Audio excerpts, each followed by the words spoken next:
Friends, Kerala ബ്ലാസ്റ്റേഴ്സിൻ്റെ താരമായ കേരള ബ്ലാസ്റ്റേഴ്സിൻ്റെ എല്ലാമായ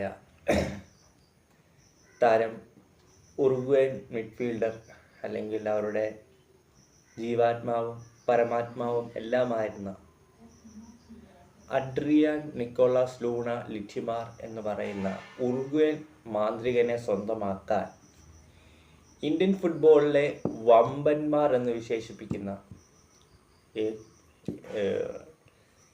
ATK Mohun Bagan super giant എന്ന ടീം ശ്രമിച്ചിരുന്നു. താരത്തെ സ്വന്തമാക്കുന്നതിൽ റേസിൽ മുംബൈ സിറ്റി ഉണ്ടായിരുന്നു, ATK മോഹൻ ബഗാൻ ഉണ്ടായിരുന്നു, ഗോവ ശ്രമിച്ചിട്ടുണ്ട്. അഡ്രിയാൻ ലൂണ പോലെയുള്ള ഒരു താരം തങ്ങളുടെ ടീമിലൊക്കെ വേണമെന്ന് ആഗ്രഹിച്ച് സൈൻ ചെയ്യാൻ നിന്ന ടീമുകളാണ് ഇതൊക്കെ.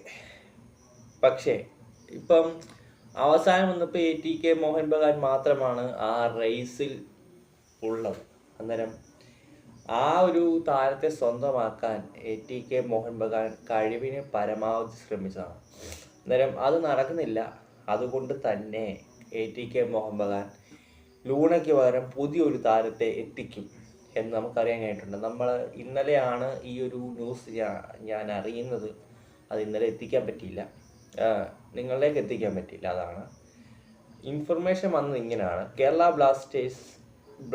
ബ്ലാസ്റ്റേഴ്സിൽ അഡ്രിയാൻ ലൂണയ്ക്ക് വേണ്ടി ATK Mohun Bagan super giant ഔദ്യോഗിക അന്വേഷണം നടത്തി.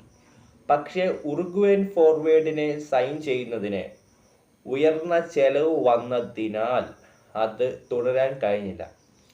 ISL ചാമ്പ്യന്മാർ ഉടൻ തന്നെ മറ്റൊരു വിദേശ കളിക്കാരനെ സൈൻ ചെയ്യും എന്നാണ് ഇത് ഈ ഇൻഫർമേഷൻ പറയുന്നത്. അന്നേരം കേരള ബ്ലാസ്റ്റേഴ്സിൻ്റെ എല്ലാമായിരുന്ന അഡ്രിയാൻ നിക്കോളാസ് ലൂണ ലിറ്റിമാറിനെ സ്വന്തമാക്കാൻ ISLലെ വമ്പന്മാരായ പണച്ചാക്ക് കൊണ്ട് നിറഞ്ഞ ഗോയങ്കയുടെ മാർവാടികളായ മോഹൻ ബഗാൻ ശ്രമിച്ചിരുന്നു. പക്ഷെങ്കിൽ അത് നടന്നില്ല. അത് ഞാൻ നിങ്ങളെ അറിയിക്കുന്നു. ഇത്രയേ ഉള്ളൂ. അടുത്ത വീഡിയോ കാണുന്നു.